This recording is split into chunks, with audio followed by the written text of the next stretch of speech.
Good morning, good afternoon, and good evening to you wherever and whenever you are joining us. Welcome to our latest edition of What Caught My Eye, or WCME Sports. As always, I'm your host, the coach Nick Vesci, joined by the boy Stephen Vesci and the man Stephen Comlow. Hello.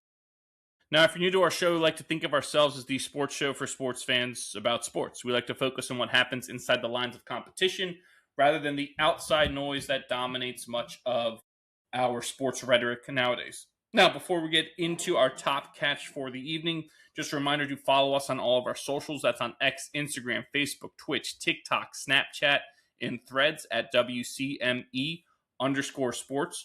Our episodes drop every Wednesday at noon on Spotify, YouTube, and iHeartRadio, and all that information can be found on our website, WCMEsports.com. Now, without further ado, we get into our top catch for the show, and this week we went with the Australian Open. Tennis's first Grand Slam or first major, the happy major, like they like to call it, down under. Australian Open will start with the men's final. So after dropping the first set, Carlos Alcaraz ripped off 3 straight sets to defeat the possible or probable GOAT Novak Djokovic to claim the Spaniard's first career Australian Open crown. That victory gave Alcaraz the career Grand Slam, meaning he's won all 4 majors at least once. And he became the youngest man at 22 years and 272 days to accomplish that feat. Alcaraz is now the 9th man to achieve the career Grand Slam, and he broke the previous mark for the youngest, but held by, of course, we know Don Budge, who accomplished it 2 days before his 23rd birthday.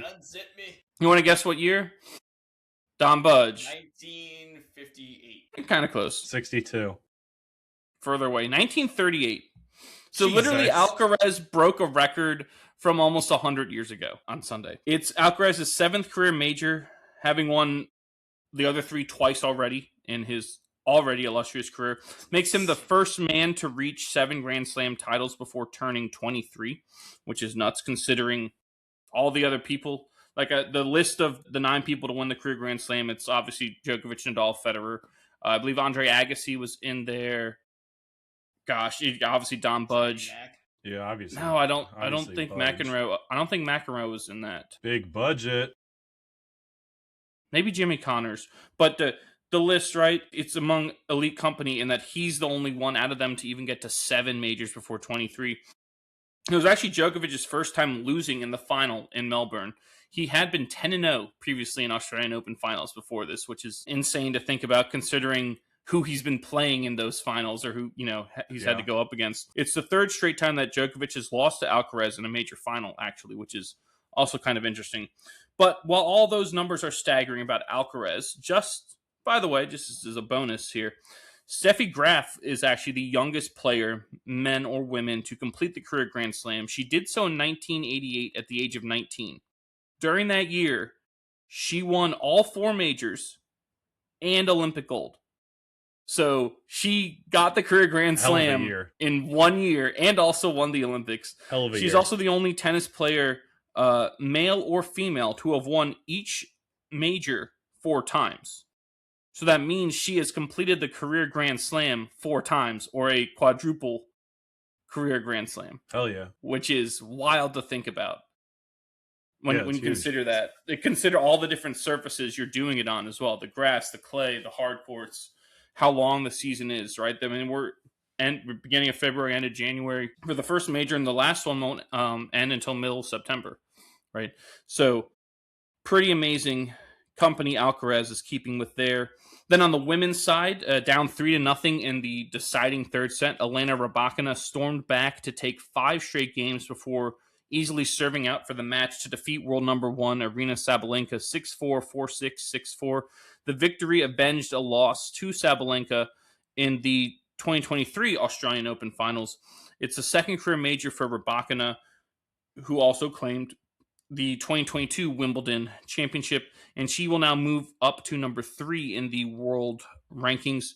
How close was this match? Right, you heard 6-4, 4-6, 6-4. Each player won the exact same number of points, 92. Wow. In the match. Right, so that just means Rybakina's timely winning of certain points, like her winning on break points or saving those, What was the difference? Literally, both players won the exact same number of points. Rybakina is now riding a 10-match win streak over top 10 players, which is remarkable of itself, regardless of who you're playing. And her 37-6 record since last year's Wimbledon is the best on tour. So, pretty sweet stuff coming from that's incredible. Melbourne. There's so going back to Alcaraz, imagine you're a top 20 player and, Nadal retires, Federer retires, Djokovic is on his way out, and you're thinking, okay, it's my time. It's my time to shine. And then I got a chance. Young stud Alcaraz, who has the career Grand Slam already, is unreal at age 22. Well, that guy's going to own the sport for the next 15 years. But let's not forget about Sinner, because Sinner, true. Yannick Sinner of Italy, he's a couple years older than Alcaraz.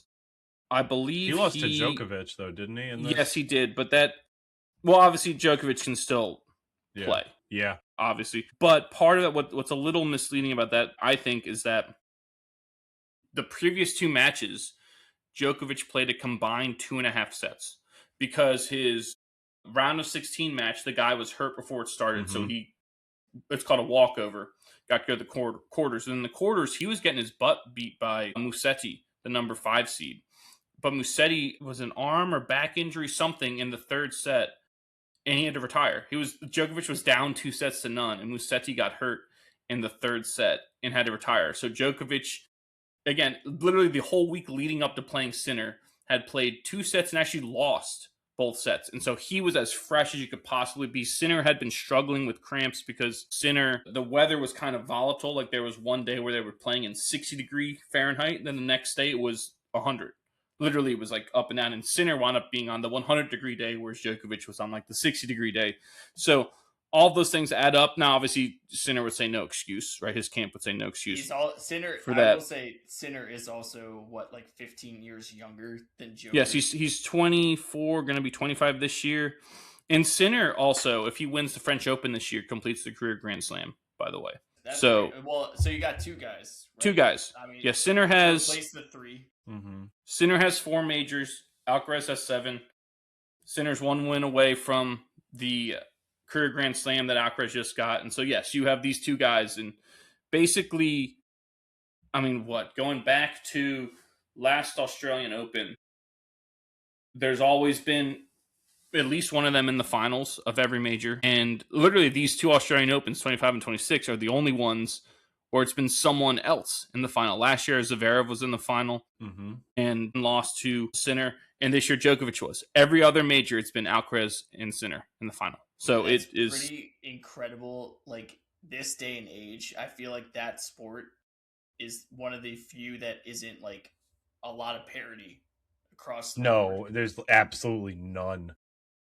Crazy. Yeah. What helps, I guess, to your point, Boy, is the fact that there's nothing lucky, right? The most luck we could give is the example I just gave about Djokovic, where the guy walking over and a guy getting hurt, right?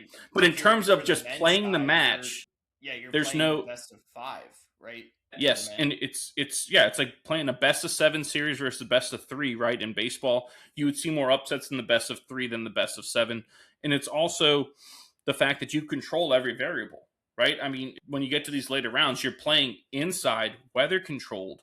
The line, they have the Hawkeye technology where every line call is 100% accurate down to like the millimeter or whatever. So every call is correct. So it is, always whoever the best player is that night wins. There's no like Wisconsin gets whistled for 35 fouls in the second half against Duke and they lose the national championship. You don't have any crap like that where it's a different variable coming in. There's no judgments. Yes, every so often they get into it with the chair umpire about some ruling. Like Sabalenka had something where she grunted and they ruled that it was a obstruction, I think is what it's called. If like your grunt lingers too long into the other person's swing. And I think she challenged it in one too, which was odd, very odd.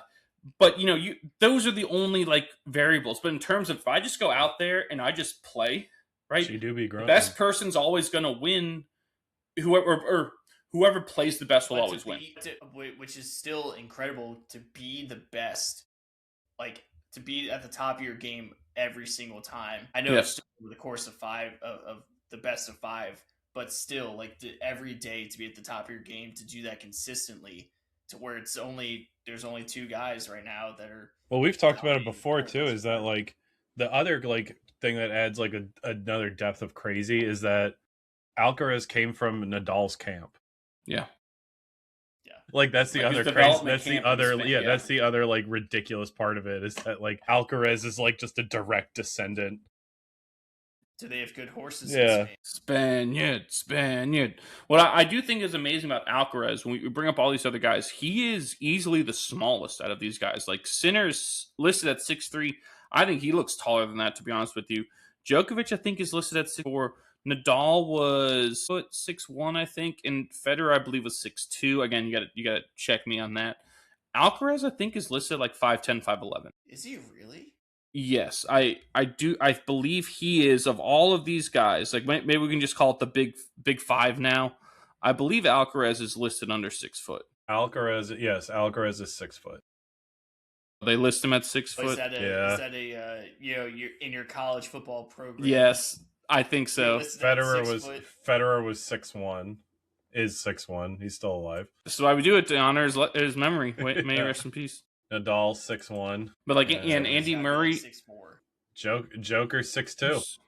6'2". Really? See, I feel like he's all legs and arms. Andy Murray was like 6'4", I believe. Andy Murray, the American great. Dude, he's British, you ding dong. Andy Roddick 6'3" for Murray. Did you look up Andy Murray or Andy Roddick? Murray. We're looking up Roddick now. Roddick is 6'2". Okay. Yeah. Right. Is he from Texas? You see so many guys. He's exceedingly British. Yes. Well, he's Scottish, actually. Andy Murray. Wine, send it. You going to potions class, Andy? Safe to say he'll never come on the show. Professor Snape wanted you in class, Andy. Mr. No, Murray. he's from. Roddick is from Omaha. Really? Yeah. You get the boy. Great Japanese food in Omaha. Wesley's son. Johans make fish art. Wait, Omaha, Nebraska? You're a Cornhusker? Pretty sure that's what I said, guy. Thank you for that. It's from Omaha. I knew you would get the boy with that one. It was either that or give you a Peyton Manning hard count. Yeah. Omaha! Red 7. I don't know what that means. Just go stand over there. Hot route. I'll stay with the ball anywhere I want. She says, yep. I'll make it rain out here. He's stomping his foot. Nick, wasn't one of your predictions or a couple of your predictions tennis related? I said Coco would complete the career Grand Slam this year, which I believe that already is gone because I think she would have had to win. She needed the Australia. Yeah. So, some of mine are already gone. Bills aren't going to win the Super Bowl. There's that Coco one I think is gone. There's several that are already done. Yeah. Already done. But that's fine, man. You got all year to bounce back. That's why it's called bold. That's why it's go big or go home, and that's why I did 26. Unlike Rome wasn't built in a day. 4, I think. Yeah, I think 4 was exactly what he did. Jabroni. But yes, the dominance of Alcaraz and Sinner. I mean, if you were going to bet, which I found this out actually, you know, the third most bet on sport in the world is tennis. Yeah, that's because it's pretty much a lock for your parlay. Soccer and basketball. I was going to say highlight. Soccer and basketball are 1 and 2. I don't know if they're in that order, but then it goes tennis. And I think it's part of kind of what I was just saying, where you control all the variables, right? So odds are the favorite is going to win because it would take. So why is it the most bet on? I think because of that. It's also a global sport. Yeah, lest you forget, like globally, it's the most global. It's global. There's less room for like biases and tampering because of how regulated it is and how like digital it is. But if you have a big tournament that Alcaraz or Sinner are playing in and they're not playing against each other, you can throw those 2 matches into your parlay, and that's 2 guaranteed locks, which ups your odds to win. Yes, I think a lot of it comes back to that. I'd imagine.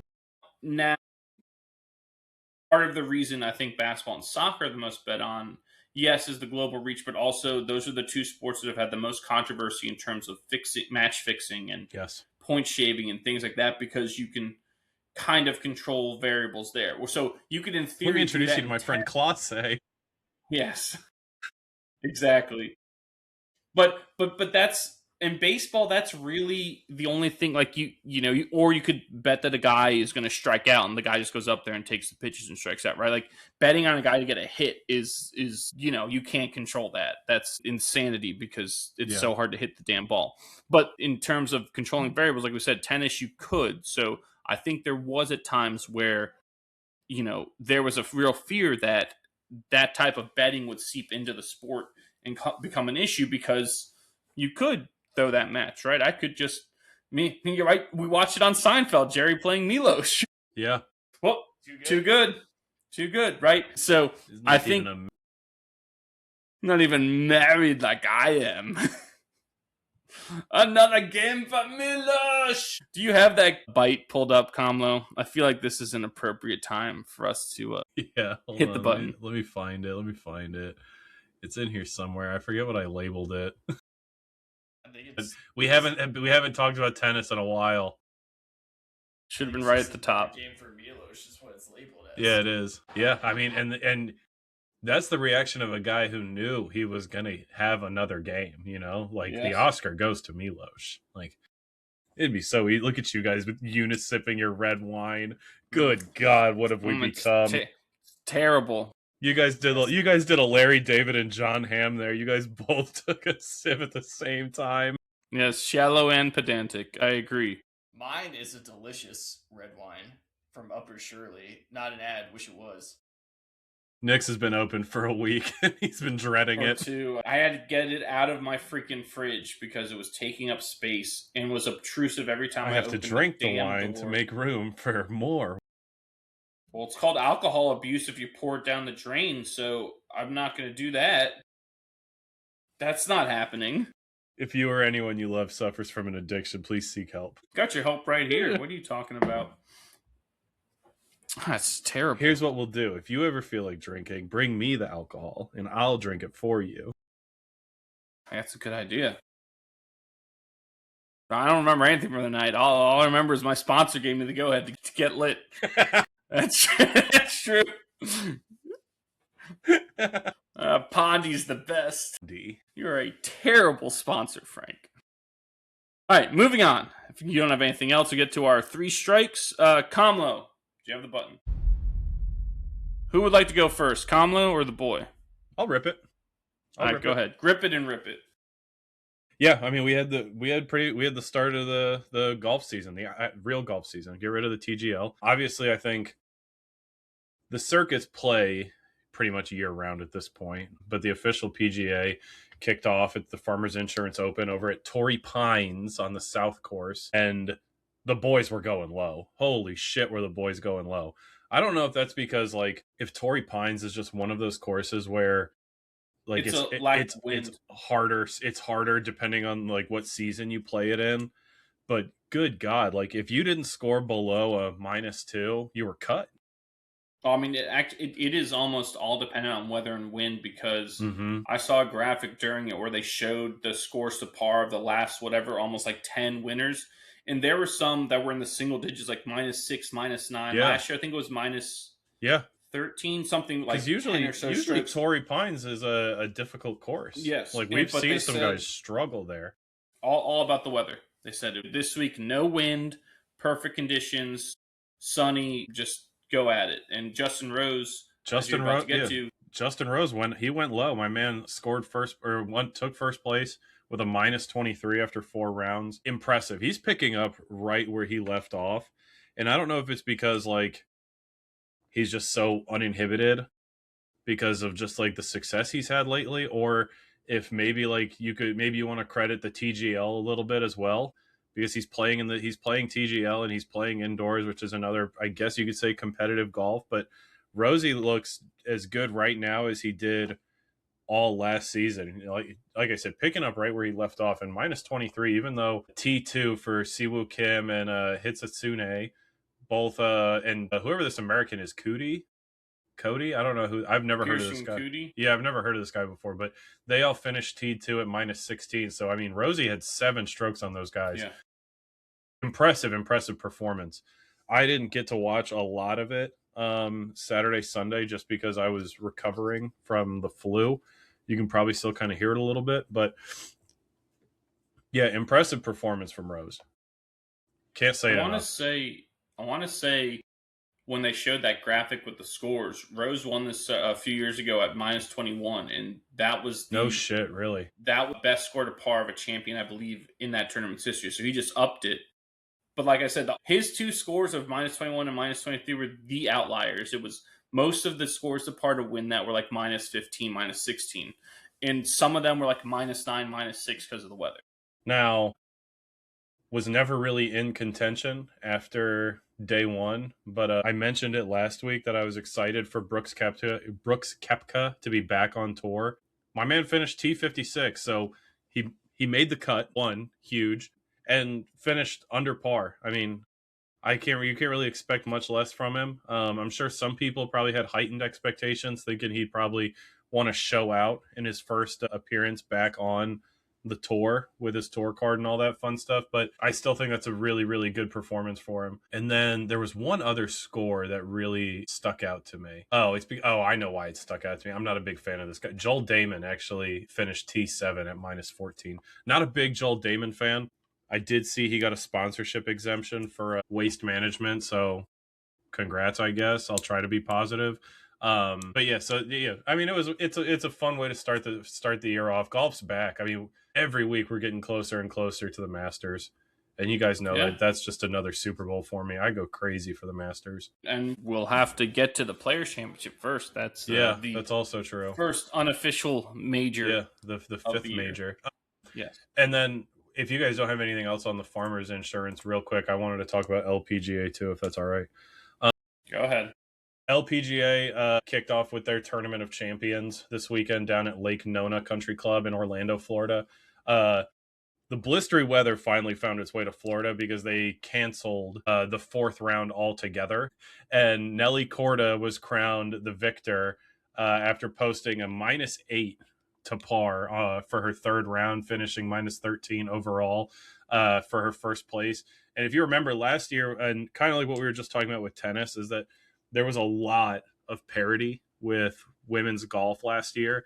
I think we saw more winners on the LPGA circuit last year than I think we had in recent memory.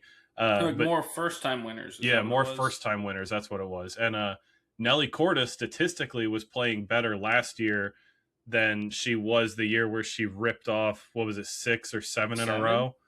6, 7 in a row. I'm gonna mute you there for a second. You can't. You've lost your talking privileges. I have the power. Then I will just end this call for everyone. Slam. But yeah, so it's good to see her just getting right back into the driver's seat and kind of snapping that winless streak. So, because she's not world number 1 anymore, right? Gino Titicol, correct, world number 1. Yeah. So Nelly Korda finished minus 13 to par for her first win of the season. I can't remember her first name. Yang took home 2nd place, and then our girl Brooke Henderson from TaylorMade Golf finished 3rd. And then Lydia Ko 4th. Hall of Famer Lydia Ko. Yeah, Hall of Famer Lydia Ko. Yeah, so it was a fun weekend of golf, and like I said, I'm just excited to have outdoor golf back. It's so much fun, and like I said, I'm counting down till the Masters, but we got Waste Management coming up this weekend. We got the Players coming up. It's got to be March. March, and then middle of March, around St. Patrick's and then. Day. Augusta National early April. So yeah, anyways, that's my strike. Golf is back, baby. Let's go. All right, boy, Tom will hit the button. 2. Let's go with some little college basketball. Yes, Who's sir. playing hot right now? Let's start actually with last night's game with Kansas. Kansas is on an absolute tear. As much as I hate talking about Kansas, Rock chalk, baby. they actually deserve to be talked about right now. No, we're not in Kansas. Ever since the West Virginia game, I think we here we lit go. a fire under Kansas because they said, "How the hell did we lose to this team?" and then started just destroying everyone. They beat BYU and Texas Tech in the same week. That's pretty damn That's a good. Wild week. And last night's game against Texas Tech was on the road. Yes. That is a really, really big win. Kansas is hot. Watch out. My next one, UCF.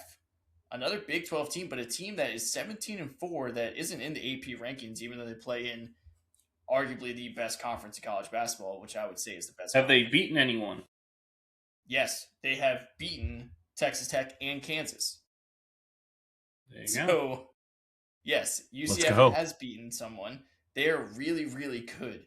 That's a team you don't want to see, and I don't understand why a 17-4 Big 12 team that has those 2 wins on their resume is not ranked. To me, that makes no sense. Who have they lost to, though, boy? They lose to, like, Siena and, like, Fairfield and... No, it's you had to it's just Niagara, Canisius. Did they lose to that? No, it's none of those schools. They've lost to Vanderbilt, which we know Vanderbilt's a very good team. Yeah. Then they ripped off a ton of wins, including Kansas. Then they lost at Oklahoma State. Then they lost to Arizona and at Iowa State. Okay, those are their losses. Arizona's number 1 in the country. Iowa State's number 9. Yes. Then they beat number 11 Texas Tech. They have at Houston actually tomorrow on 2-4. So was that Wednesday? They go at Houston. That's again, we've said it before. Houston will let you know if you're for real. But these games, beating Texas Tech, beating Kansas, it's a for real team. Yeah. I don't know why they're not ranked, but they deserve to be talked about. UCF. Going to the next one, Miami of Ohio stays undefeated. Woo. They had a couple scares. They had a scare with UMass. The Frank Martin led UMass team, by the way. Really? Yes. I was watching that game and I was like, okay, UMass, not a bad record. They were like 13-8 or something. And I was like, okay. And then they kept showing Frank Martin. I was like, this is why this game's close right now. That absolute psychopath. Throwing rocks at people underneath this pipe. My next one, Michigan. Michigan is just unbelievable. They beat Michigan State the other night. They stay absolutely rolling. They still only have 1 loss. Michigan is insanely good. That's my favorite to win the whole thing right now. Michigan. And then Illinois beats Nebraska. Nebraska has lost 2 straight. No longer undefeated. They've lost 2 straight, but Illinois, arguably the hottest team in college basketball. They've been on an absolute Keaton Wagler, is that his name? Windler? Wagler? No, the freshman. He dropped almost 50 a couple games ago, where he only missed a handful of shots. It was 47 points of shooting 19 and 22, something like that from the field. He's a stud, and then lit it up. I think Keaton Wagler, Merkovich, he's really good. Stojakovic, yes, but he's also very good. Stojakovic and Merkovich and Ivcevic. He got a lot of itches. Yeah. Probably why their team's really, really good right now. Yes. Illinois, they have, by the way, they've beaten Texas Tech. Their losses right now are Alabama, UConn, and Nebraska. I think they've won 10 straight or something. It's insane, including beating Purdue on the road and beating Nebraska on the road. They get at Michigan State this weekend. This Illinois team really, really good. I feel like that's been a team that's people have wanted to win the whole thing, wanted to get to the Final Four, wanted to get there, get over the hump. Haven't. Yeah. And maybe this is the year because they look the part right now. And then NC State and Florida are rolling. NC State started really, really slow. But we know that they have a great coach, yes, and they are playing some great basketball now. They have right. Thanks, Limp Bizkit. Golly, ladies and gentlemen. Intro. By the way, NC State is tied with your UVA Wahoos for 3rd in the ACC. Let's go! I back the pack. Hashtag PGOT. They had a big win at Clemson a couple weeks ago. They just beat Wake Forest at Wake Forest. They're playing SMU right now. I don't know what the score is, but NC State is starting to roll. So watch out for them because they have a great coach. They needed some time to gel together. And then Florida is so good. Another team that started slow, but damn, they are destroying. But part of why they started slow is they played like every team in the top 5, to start the year, and lost like 3 of them by like a point or 2. Correct, but they're really, really good. That's a team you do not want to see at all. So that's my college basketball. Hell yeah, they're the defending champs. Yes, they are. Until someone knocks them off, that's the team that always has a target on their back. So they play hard. Like there are very few teams in this. Like we know, like Arizona's always under control. Michigan's under control. Michigan plays fast, but under control. But Florida plays hard. Houston plays hard. UConn plays hard. Like there are few teams like that. Duke is always under control. They had a bit of a scare against Virginia Tech, ended up winning, but they looked like it was like they almost looked like they didn't care about that game, and they still won by 10. So yeah, I like it. All right, Kamala, hit the button. All right, my strike is going to the NHL for their Stadium Series game this year. This year it was held in Raymond James Stadium in Tampa, home of the Buccaneers.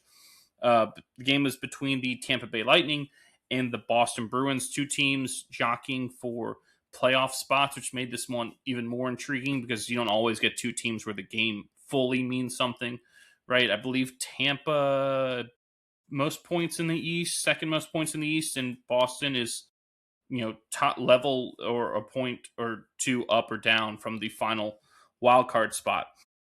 But this game might be the best outdoor game they've ever had, and that is, not trying to be hyperbolic or, recency bias or any of those things. It literally had everything.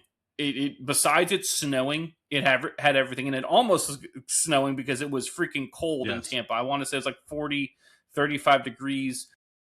Everyone, like, it was colder there than the last outdoor game in Boston.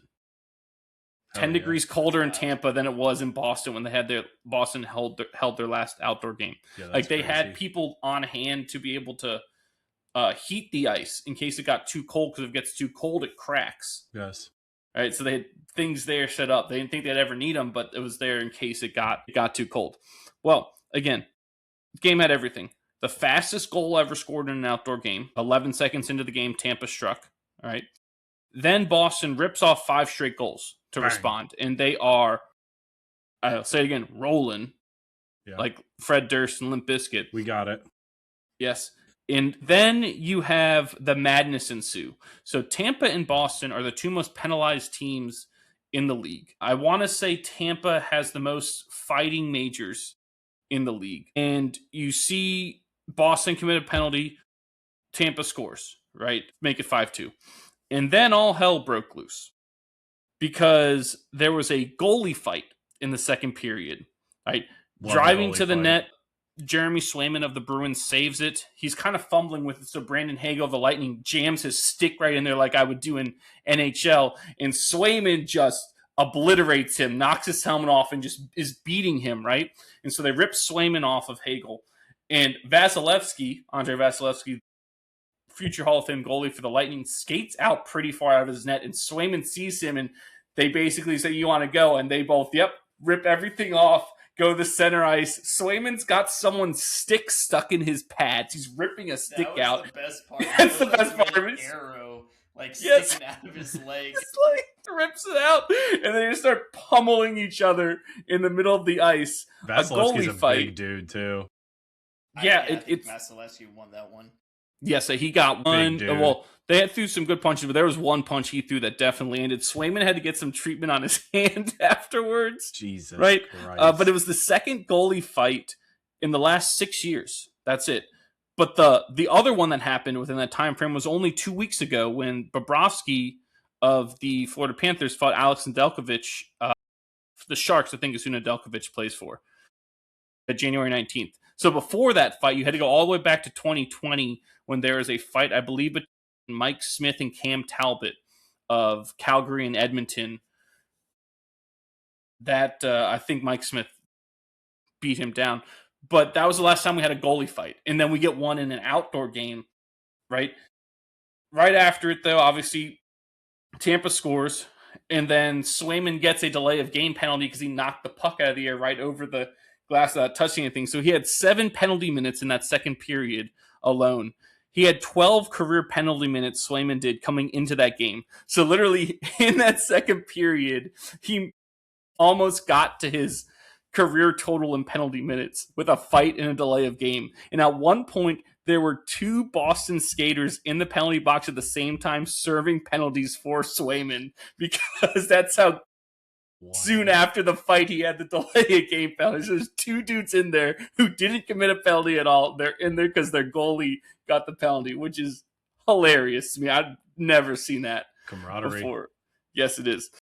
Well, Tampa wound up ripping off 4 straight goals. 3 of them came after the fight to tie the game, including Nikita Kucherov's third period tally with about 8 minutes left to force overtime. Made it the 9th overtime game in outdoor games history. It's the third and became the 3rd outdoor game after a scoreless 5-minute period to go to a shootout, and the first one since the 2014 Winter Classic. Now there was, I don't know, it wasn't controversy, but it seemed that David Pastrnak of the Bruins, netted home the game winner shortly into OT, but it was waved off because he had committed a penalty way down at the other end of the ice, which obviously the play should have stopped once Boston gained possession of the puck. But for whatever reason, the officials didn't blow it dead. And so it looked like Boston had won. They play should have been blown dead like 10 seconds earlier. So that, I guess, was some controversy. And then in the shootout, Jake Gensel of Tampa scored as the 3rd shooter for the Lightning. And the aforementioned Pastrnak hit the post on the final shot for Boston, and it bounced out to give the Lightning a 6-5 win. It's the largest comeback win in Tampa Bay franchise history and the largest comeback win in an outdoor game ever. They've never in their history had come back from down 4 goals to win a game. A couple times they'd come back from down 4 to tie it, but never had they actually won the game. And we saw that in an outdoor game full of pirates, legitimately people dressed as pirates, right? It was awesome. Awesome. Everything about it. Every game should be pirate themed, by the way. Yeah, I mean, that's an insane, like, just script for that game. By the way, did you see Tampa Bay Lightning roll into the stadium wearing the creamsicle jerseys? Yes. It was awesome. Fully dressed to in all the pads. Electric. Yes. Electric. But did you see the Bruins came in dressed as pirates? Did you see that? I didn't know. I didn't see that. No, they looked like they were the tri-corner hats and everything. They walked in dressed as pirates. I only saw the creamsicle jerseys for Tampa. Oh, I like that. No, and, it Tez was Johnson awesome. And Chris Godwin Jr. mic'd up behind the glass for the. I mean, could you imagine if that was the first game you ever went to? Yeah. Yeah, I think it was like Tez Johnson. I mean, you literally saw everything. Yes. Right? I mean, there's not much more you could see. Never happens. Yes. Yeah, that's something special. That's something you'll remember, because if that's your first experience, you're going to walk away from that thinking, like, I can't believe this shit happens all the time. I mean, even a normal hockey game, a lot of people, they go to the first time and go, where has this been my whole life? Mm-hmm. Because we all know, right? Hockey is the best sport live. Watching it on TV doesn't do it justice. It's only enjoyable on TV if you know a lot about hockey, you know what's going on, right? Yeah. Because sometimes it's hard to follow where the puck is. You know, sometimes hard to understand a certain call, this, that, or the other, right? But when you're in person, it's easy to see this stuff. The atmosphere is electric. The play, like, you can appreciate all the skill much better than when you watch it on TV, right? And so almost everyone, the first time you take them to a hockey game, no matter what happens, goes, this is amazing. I need to come back. Yeah. But again, imagine if that was the very first one. And literally everyone else there who's been to tons of hockey games is going, this is amazing. I can't believe I just watched it. I would also say that, like, outside of, like, probably college sports, like, if you go to like a Power 5 like football game or basketball game, like, I would say professional hockey is probably the closest thing we have to, like, fan involvement, like European soccer. Because, like, I feel like it's pretty consistent. I feel like hockey fans always show up. Like, I mean, shit, people were still showing up to Coyotes games when they were playing at the Sun Devils arena. You know what I mean? Like, hockey fans show up and they get fucking loud, dude. It's awesome. Yeah, Well, there's nothing like a good going to a hockey game, bro. Yeah, to your point about that, the comparison I think is apt because there are a lot of like traditions or like traditional chants and songs and things that carry with the team throughout the same way, like at a college football game, Octopus. right? That each team, Catfish. they all the catfish, the octopus, the Rangers goal song. I forgot it was the brass bonanza that the Whalers had. The sharks that they play now. Shark head. All that they play now, even when the Hurricanes score wearing the Whalers jerseys, they play the brass bonanza. Things like that. They're like just cultural identifiers with that you don't get so much in these other sports, right? Especially the professional level. It's like 100%. I don't say rituals, but they're like you said, it's a fan aspect. Like you knew going into Hartford, if they score, I'm going to have to hear that goddamn song, right? That's something that you're not thinking about in some of these other things. The Caps are going to play Unleash the Fury late in the third period if they're losing. The Blackhawks are going to play Chelsea Dagger by the Fratellis. Pittsburgh will always have Song 2 by the Blur as their goal song. Like it's things like that. Yes. No, and I mean that's part of what makes it great. I mean, I feel like a lot of people have never been to, like you brought up, a big time college football game. People have never been to that. Kind of say the same thing after they go to it because that's all part of that atmosphere, right? That you say camaraderie, but it's like the culture of the game that is different. You don't. It's everyone's a Green Street hooligan. Yeah. And like you said, Kamala, you get that in European football. Yes. Right. I've been blowing bubbles. Soccer. Doesn't matter. Semantics, same difference. Pretty bubbles in the air. Yeah. That fly so high, reach the sky. Yeah. Anything else before we move on? No, let's go ahead. All right, so that's going to take us to our favorite segment, brought to you as always by One Legacy Title and Escrow in Jacksonville, Florida. Follow them on Instagram at One Legacy Florida and visit them at onelegacyflorida.com to see how they can help you with your next house closing. One Legacy Title and Escrow, because your legacy matters. Now, this week we went with our favorite sandwiches / subs. All right, so, got to be between a couple pieces of bread, right? Hell yeah. Who would like to start? I'll go. Go ahead. I'm excited for this one. I spent a lot of time with this one. I do have 2 honorable mentions. Dude had to think about his favorite sandwiches. I did research. Just go ahead. I'm sorry, Stevie. I had to make sure this is correct. Jackass. Okay. The fried chicken sandwich. A nice, solid fried chicken sandwich. Always good. Always classic. And a pulled pork sandwich. I have those as my 2 honorable mentions. What kind of fried chicken are we talking about? Like Chick-fil-A fried chicken or Popeye's fried chicken? Right? Just a fried chicken. Fried chicken. Just fried chicken, but I'm thinking more like a restaurant fried chicken sandwich. So you want like crunch or you want like breading? Crunch. Okay, that's fair. I need a crunch, nice fried chicken sandwich, and a nice pulled pork barbecue sandwich. We have some great barbecue in the Richmond area. A nice pulled pork sandwich. Yes, you do. Very good. Number 5, the chicken parm sub. Hell yeah. Staple. You get a good chicken parm, man. It's hard to beat.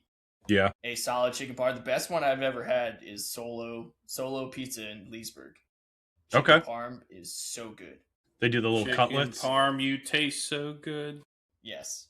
The next one, number 4, a turkey Rachel. Okay. I think it's the better version of a Reuben. Sorry, I like the coleslaw instead of sauerkraut. I like the turkey instead of the corned beef or pastrami. So I am going with the turkey Rachel in the 4 spot. That is solid sandwich. You prefer the meat to be a class below the corned beef and pastrami. The salted cured meats. Yes, the class below them. I like the turkey. It's a good one. Under communism. Yes. There are no delicatessens under communism. Hell yeah. And my next one, number 3, the Chicago Italian beef sandwich. Fuck Now, I've only yes. had this when Patty Van Eyes came over, our friend Chicagoite, I Yeah. guess, Chicagoan, Chicagoan. Chicagoan. He when he came and brought like all he basically said like I'm getting all this stuff from Chicago, getting it. He made I thought he had greatest. ordered something from like Barstool. Yeah, it Barstool Yeah. Chicago, Okay. the Jardinera.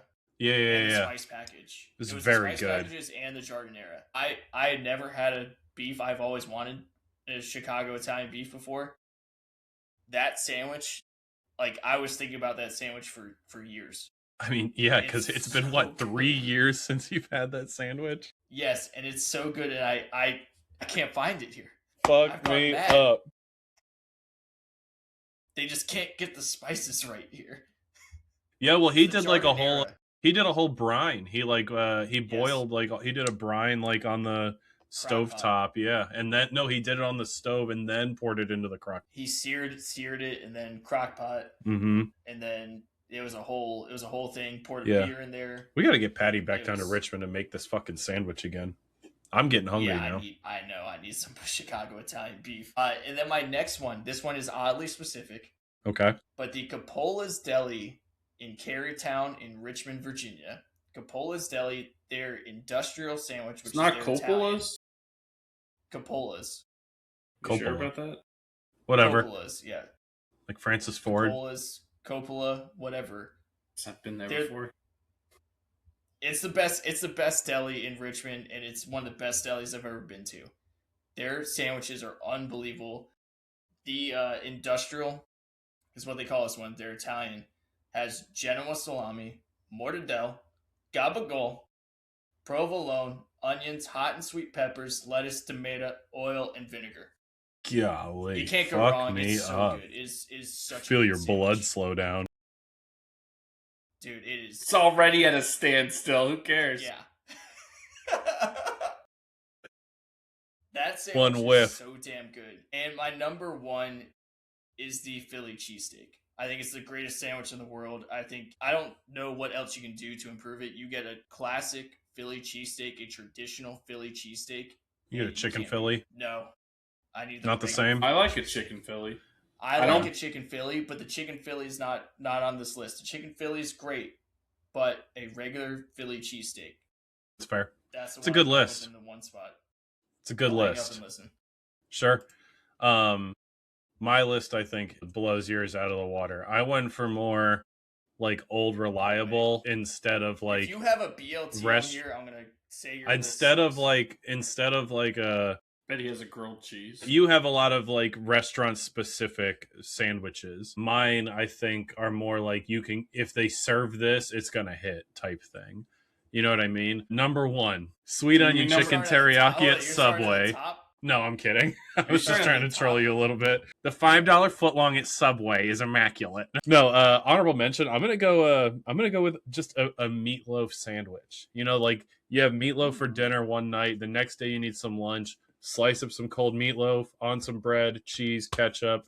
Good to go. It's my honorable mention. Okay, relax. We get better. But I love a good meatloaf sandwich. Number 5, Stevie. I'm kind of in a similar spot as you. I went with a chicken cutlet sandwich. You know, you give me like a chicken cutlet with some vodka sauce, maybe some wet I mutts, like the vodka. maybe on like a semolina roll or something like that. I'm right there. So you and I think you had the chicken parm in 5. I'm right. As long as mine's a chicken cutlet, you can do it with like a Caesar, but I prefer mine hot, vodka Chicken sauce, Caesar wet sounds mutts. Delicious. Yeah. Yeah. Oh yeah. Really good. I think Tess and I did those, but we did them as like wraps one night for dinner. They hit. I had to go Sounds out. great.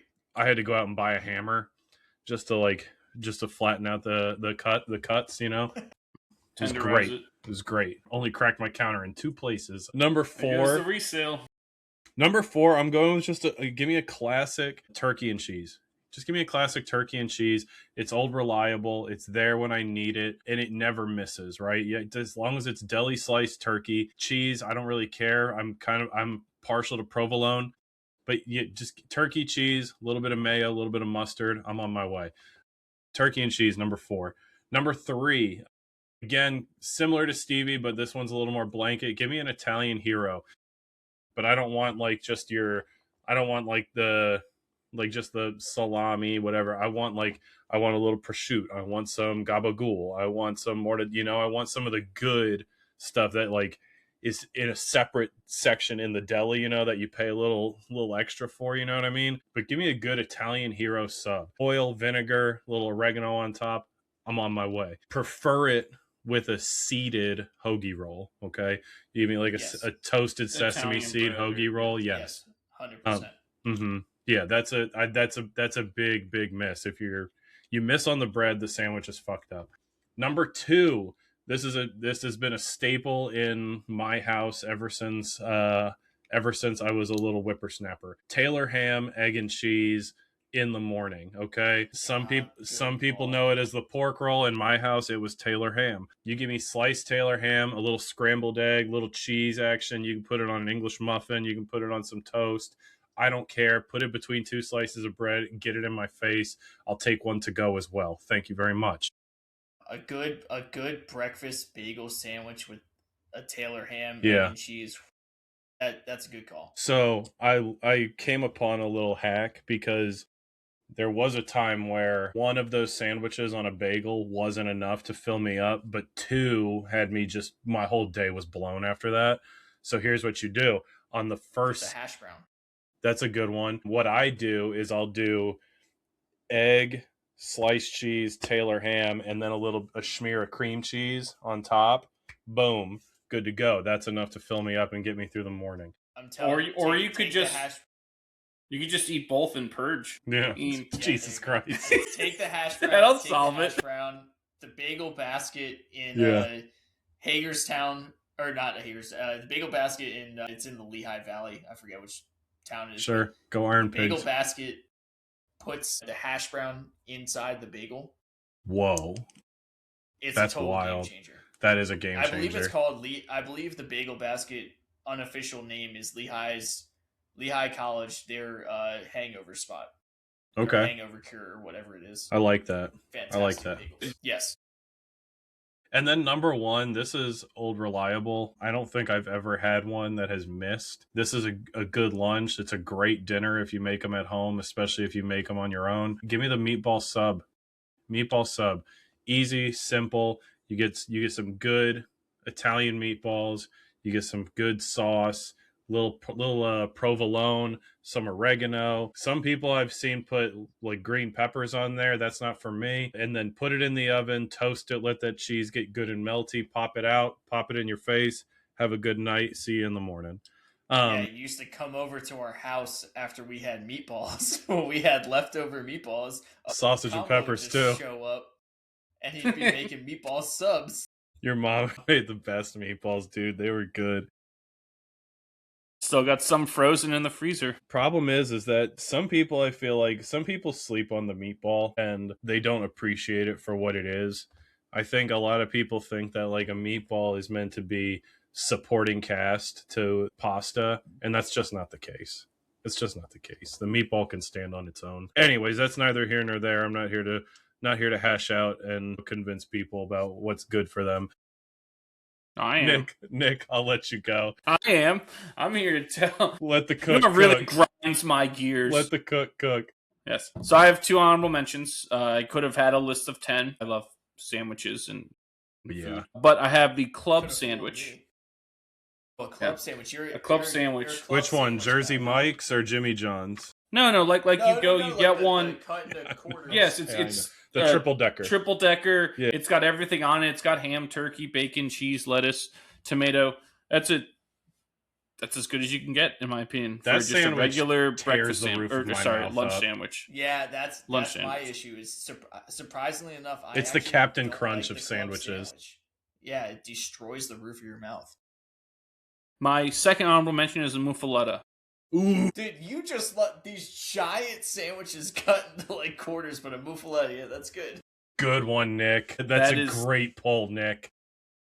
That is a good. I love the olive tapenade. Yes, is the best part of that. You need the olive sandwich. Tapenade. The bread is also specific. Like you have that giant circular loaf that you cut into wedges. Yeah, a muffaletta, real good. Fuck me up. Number 5, I have the Philly cheesesteak or steak and cheese, whatever you want to call it. No, it's a Philly That- cheesesteak. Doesn't matter. Yes, it does.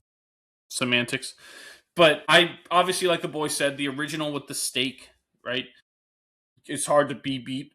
I do like the chicken one. I don't think it's blasphemous at all to get a chicken Philly, to be honest with you, as long as the place does it well. Because you could have a place that's like, oh, we're gonna put the chicken Philly on here, and then it's light years away from what their steak one is.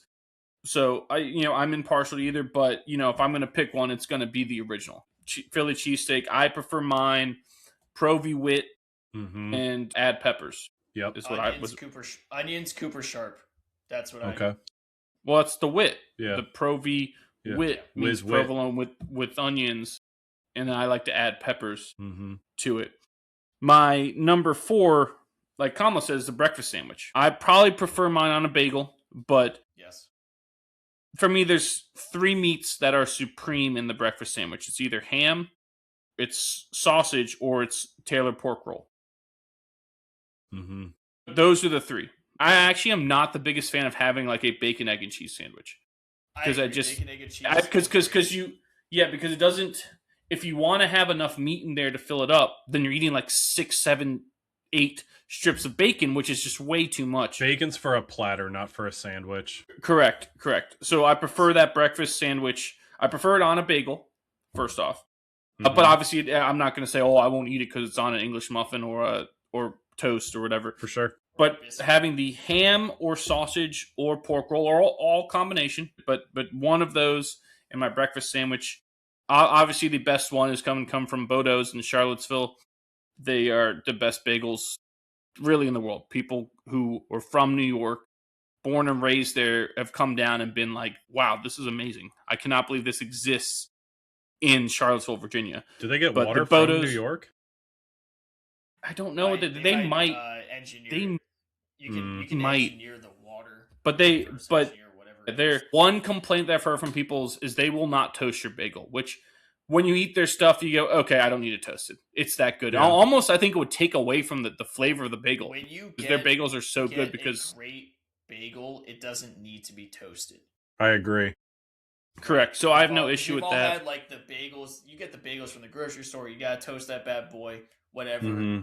But if you get something from New York, Jersey, or Bodo's in Charlottesville. But there's a reason that toasters have a bagel setting, and that's because bagels are so fucking hard to toast. Like, let's just be real. A fresh bagel doesn't need to be toasted. And, that's the kind of bagel you should be eating if you're ordering it from a place like Bodo's or from, like, a mom and pop bagel shop, is because, like, they're going to give you fresh bagels, and then, like, behind you on the shelf, they're going to have day-olds. Anything after that is getting thrown out. The homeless won't even touch it. Yeah, the homeless. They test. Yes. I'm trying to trick them with a few fresh ones on top, but they test. But yeah, I just like we're going on the subject at Bodo's, the deli egg on a bagel. Like it's basically an omelet that they make that's got all the different like ham and scraps and cheese, and they just flop it and throw it on there. That was the hack that I learned because it's not prominent front and center on their menu, which has 1,000 things. But deli egg, if you're at Bodo's, that's the best one. But a good breakfast sandwich is really, really hard to beat. Yes. Number 3 for me is a sausage and pepper sub. I knew you were going to go with it. I knew you were. You can keep the peppers. You can keep the peppers, boys. I'll take the. Sorry, Nick. Mama. No, a sausage and pepper sub. Obviously, it's one of my favorites. It's one of my favorite meals. Like if someone's asked me, what do you want for your birthday? I'm going to make something. Sausage and peppers would be right up there on the list. I just think it's so simple. I prefer mine with either a tiny bit of sauce or no sauce at all. I know a lot of places will serve it customarily with sauce. I do not like that. Take all that crap out of there. Just give me a little bit or none at all. What about dunking? What about a side sauce for dunking? No. Okay. Absolutely not. Going to make my roll wet. Not happening. Sausage and pepper sub, though. Fantastic. Can't go wrong with it. What a sentence. And now, my top 2, this was really close for me. Number 2, I went with the Cuban. I love a Cuban sandwich. That is, a Cuban is... Well, I love pickles. Really? I love pickles. I love mustard. I love pickles. I love mustard. I love ham and pork. It literally is like everything that I love. Pressed down, melted. Yes. Oh, it's so good. Sandwich. Yeah, As much as I dislike Miami, the one good thing about Miami is anywhere you go, Great Cubans. you could get a great Cuban. It's one of those things like, oh, you're in Italy, any pizza you get is fantastic, which is true. Anywhere you walk down the street in Miami, you can get a fantastic food, Cuban. Right? Yeah. I think they're Dominicans, Jerry. They're rolling the crepes too tight. So I gotta get real Cubans. But yes, a Cuban sandwich is phenomenal. The mustard, pickle, the cheese, the pork, the ham. Like you said, boy, pressed, easy to hold, easy to eat, fantastic. You get a place that gives you great quality ham and does their pulled pork correctly. That's as a tough sandwich to beat. That's a good one. Oh, it doesn't necessarily have to be pulled pork. Like it's just cooked pork somehow. But yeah, you're right. It's just easier to have it pulled for pressing purposes. It's easier to eat. Yeah. Yes, it is. But yeah, a Cuban is, like I said, very close for being the top one for me. But I had to go with number one is just any Italian sub. Right, any combination of ham, salami, pepperoni, gabagool, mortadella, prosciutto, sopressata, any bastardized Italian, American meat that you could get, put it on a sub. That it's number one. It's any place I go. If I'm going to a new place I've never been before, that's the first thing I'm going to get. Yeah. It is an Italian sub. Because if you can't do that right, then you don't deserve to have, like I don't need to order anything else. I need to come back here if you can't do that right, because it is the standard, in my opinion, of sandwiches and subs, is that Italian. Just like I said, it's different everywhere. Like some places they just do ham, salami, and pepperoni. Like you said, Kamlo, some places you get some prosciutto and capicola and mortadella in there, mix it right. Any combination of those Italian meats with, preferably lettuce, tomato, like you said, oil, vinegar, oregano. Yeah. Yep. Don't put mayonnaise on it. It's stupid. You can throw some peppers on there. Sometimes the hot peppers get too hot and take away from the sub. I love a hot and sweet peppers on there. I love it. I love to get that little bit of hot. I'm a fan of the hot and sweet peppers. That's fair. You have to have the sweet to balance it out, though. It can't just be all hot. I agree with that. But yeah, and any combination of Italian sub, that's the go-to. That's the original, like Superman. Original. Anything else to add before we move on? No. I need to go on a Richmond sandwich tour. I'm so fucking hungry now. Yeah, now I'm just gonna go make. I need a good sandwich too. Yeah, maybe just go get some sandwiches. Did go grocery shopping today, so I don't need any food. Nice, way to go, champ. But proud of maybe I'll have wear that crown, King. Well, hey, I took the two hyenas that have been eating all of my food I bought with me, so that was a thing. That they were there with me by myself. Smart kids. Destroying the place and people staring and murmuring behind my back. Fuck are these people doing? What? You get a hold of your goddamn kid? What? Yeah, so that's the adventure anytime the Veshis go out in public. The child tether? No, they were sitting in the cart. Well, they weren't sitting in the cart. They were in the cart. Was it one of those carts? The airplane cart. It's got some. Oh, okay, they got little steering wheels. Sweet. That's what I'm talking about. If we don't get the airplane cart, we have to turn around and leave because there'll be even more murmurs, and someone will come up to us and ask us to leave. So make me a bike, clown. What? Why are you yelling at me? Shut up and make me a bike. Make me a bicycle, clown. All right, you want a bike? Yes. That's how it goes. God forbid there are no free cookies at the Harris Teeter Bakery when you walk by, because that you're done. You gotta just take that cart and just walk out, because that's it. The whole world will come to an end. Where's my fucking cupcake? Like that's essentially what it is. So Jerry. I like Jerry. He's a funny fuck. That one's the best one because that's such. Because that's such an odd thing to say to a funny fuck. With the other stuff, it's like, okay, you could hear someone go. He heard that somewhere. Like, what the fuck you do to my tape, you little fucking shit? Fuck you do, you little piece of shit. They turn around and are like spitting their drinks out. Like a true, authentic spit take. Yes. Oh my god. Just like that. Anytime the Veshi children go out in public. What a spectacle. It's a sight to behold. Woo. Anything else before we get to our last segment and wrap it up? No. So that's going to take us to what to look for, brought to you as always by VB Cookie Co. Looking for the perfect way to stand out at the next event you are hosting? Well, custom cookies are a timeless way to have everyone still buzzing even after they leave. Look no further for your cookie needs than VB Cookie Co. Follow them on Instagram at VB Cookie Co. and message them to order yours today. Whether it is a bridal shower, birthday, engagement, or baby shower, their team will work with you to make all your cookie dreams come true. VB Cookie Co. for the sweetest moments. Boy, give the people something to look for this weekend. So there is the waste management tournament. God damn it.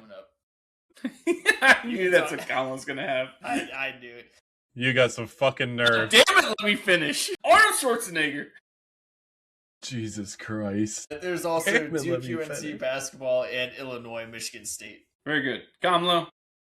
Damn it, What's let me finish. The point, you know? What's the fuck? No, obviously waste management. Waste management happens like same time as Super Bowl weekend every year. So Nick said we weren't allowed to say the Super Bowl game, so here we are.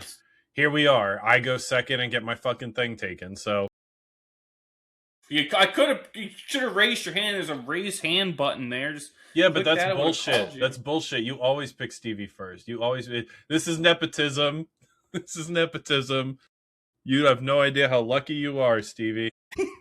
Me? You didn't have to be in the same roof as this guy. Pussy. No, but I'll be leading up to Sunday evening. I will be locked into the waste management because this is one of the greatest spectacles in all of sports. You know, from the time gates open and people full sprint to the Coliseum on 16 to just all the beer snakes and antics and ridiculous things that you see take place at this tournament. It's going to be so much fun. This Farmers Insurance is the inaugural event for the PGA, but this is where the chaos starts. I'm so excited. There's nothing like a bunch of drunk asshole late 20, early 30-year-olds. It's the best way to watch it. In there. Whether you're in Scottsdale or on your couch. I want to say it's the most attended sporting event in the country. Probably. Because when you factor in the number of people each day, because it's 4 days. Yeah. Well, I mean, before, right, you go to practice rounds and or the driving range, they have tickets open for that each week. Right, when you factor everything in with it, I believe it is the most attended sporting event each year. But, yes. I mean, I said you couldn't pick the Super Bowl because it's obvious, right? You know, we'll remind the people at the end of the show watch the Super Bowl because we're all going to be watching it. But right, it's obvious you wouldn't have. Come on, if you don't get yourself some sandwiches for your snacks. Yeah. If you don't realize the Super Bowl is on Sunday, then you had bigger things to worry about. Publix has a good sandwich platter. So Pubes. Pepper needs new shorts. Thank you. So, believe it or not, the Olympics start on Friday. February 6th, the Olympics kick off. That's Friday. In Milano Cortina in the northwest of Italy. Should be fun. And obviously, for us, the hockey is paramount and king. But I've always been impartial to the Winter Olympics because I think the stuff they do is so cool. Whereas, you know, like the Summer Olympics is all stuff that, for the most part, I could do. I can go swimming. I can run. I can play basketball. You know, I can play soccer. Obviously, I'm not doing those things well, which would be, you know, why you like watching the Summer Olympics because, oh, yeah, I can go run, but I can't run like this guy, right? But in the Winter Olympics, it's all things I can't do. I'm never going to get in a bobsled or a skeleton. You're not going to ski jump? Yeah, I'm never going to ski. The skeleton, yeah.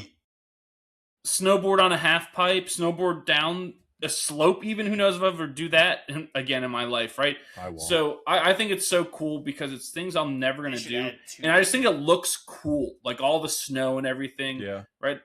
I mean, I guess, you know, I love snow. Mm-hmm. Right? I think it's fun to play in the snow. I like to eat the snow, not the yellow snow, but the regular snow. Okay. Ew, it's disgusting. So so much crap in snow. The marketing that the Olympics have been doing leading up to this to kind of remind people like, hey, this is coming up has been fantastic. I don't know if you guys saw Jason and Kylie Kelsey doing the curling with the U.S. curling. with the U.S. men's team. That was a pretty cool promo. Lindsey Vonn has been doing a lot of self-promoting as well, talking about the events she's going to be in. Sean, if she's in, because she just tore her ACL. She said she's going to do it. But she literally just tore her ACL, and she said, "Oh, I just did a practice run. Like, I'm gonna wear a brace. I'll be good." Yeah. Psycho. Yeah, so that's kind of cool. I believe Shaun White jumping over Shane Gillis on the snowboard was part of the marketing for it as well. So I mean, there's a lot of cool marketing that's been going on for the Winter Olympics to just kind of remind people that it's out there. And obviously, like you said, Nick, hockey is going to be paramount for this group right here. And probably anyone that's listening to us or gives a shit. Which are two different, very, very different things, by the way. Yeah. Maybe if they're listening to us, they don't give a shit, which is why they're listening. Yeah. Yeah. Yes, yeah. Keep up Winter the good Olympics work out there. Thank you. Winter Olympics, I've always thought is just a little cooler. The one thing that people will point out is, there are a lot less countries that can do the stuff in the Winter Olympics because it's so dependent on those resources, right? Whereas any country in the world, someone could run. So that's a cool runnings. Right, Jamaica's got a bobsled team in this Olympics. Do you remember I believe the PlayStation, like PS2 yes. Winter Olympics Salt Lake City game? 02. Yes, I do. It was Salt Lake City 02. That was a great game. It was extremely difficult. Yes, it was fun. Well, difficult for you, I guess. Shit. Fuck's that supposed to mean, asshole? Cups of water at the circuit breaker. Ass in video games. Okay, kick him. I'm gonna mute you. There were controllers and cups of water deeply embedded into the drywall. Then we can't play video games anymore because Nick decided to break everything. Benoit. Balls. Oh, and I did have a couple other things just for us while we're on the subject of things to watch. Well, actually, the NCAA lacrosse. Last weekend was going to be it was their first weekend. It kind of got froze out. Several games got canceled for good. Several games got postponed to a different date. Several games got moved indoors. It was a whole thing, right? But this week is shaping up to be really the first kind of like opening weekend, if you will, of lacrosse. And a couple of men's matchups there's two ranked matchups. You have number 15, Johns Hopkins, going to number 5, Georgetown, just down the road there. And number 12, Army at number 18, the Fighting Michael Rexroads, Rutgers Scarlet Knights. Let's go. Up in Piscataway. UVA opens, I believe, on Sunday or Monday. Like the only game that day, they played Colgate. The toothbrush people. Oh, the toothpaste. What about toothpaste people? Yes. I forget who they were playing. Their game against number 1 Maryland got moved. It didn't get canceled, which is good. Because that was really, to me, the premier game of last weekend, and with the snowstorm and everything, you have to look up who U of R is playing. Obviously, it's not a. Well, when they have a good home game, let's go to that game. Right? I mean, U of R. What was it? From my house. Did they make it to the semifinals last year? Quarterfinals, semifinals. So, yeah. I did. They're preseason ranked in the top 10. They're a legitimate program. Basically, they built it out of nowhere, and they are. The Spiders. We should go to a game. There's a spider. Spider fever. Let's go to Come on, you Spiders. Go to a basketball game right after it. Are you sure you didn't get bit by a mutant spider and you're now Spider-Man? If you have spider fever. We should. I didn't go as Spider-Man. I went as Man Spider. Thank you. You some kind of man cheetah? Yeah. I get into that. Yes, did you have something to say? No, why? I don't know. You had the posture of someone who's about to interject. No. What? No. Jesus Christ. Did I just use too many big words? Wrap this up. Let's end this debacle for Nick's over here talking about ejaculating on people. For the live studio ostrich that's sitting there watching, we'll wrap this up. So that's going to do it for us here at What Caught My Eye, or WCME Sports. As always, for the boys, Stephen Vesci and the man, Stephen Comlow, I am the coach, Nick Vesci. Don't forget to follow us on all of our social media. That's on X, Instagram, Facebook, Twitch, TikTok, Snapchat, and Threads at WCME_sports. Our episodes drop every Wednesday at noon on Spotify, YouTube, and iHeartRadio. And all that information can be found on our website, WCMEsports.com. Remember, be decent to each other. Have a good one, and we will see you next time. Take care, Guatemala.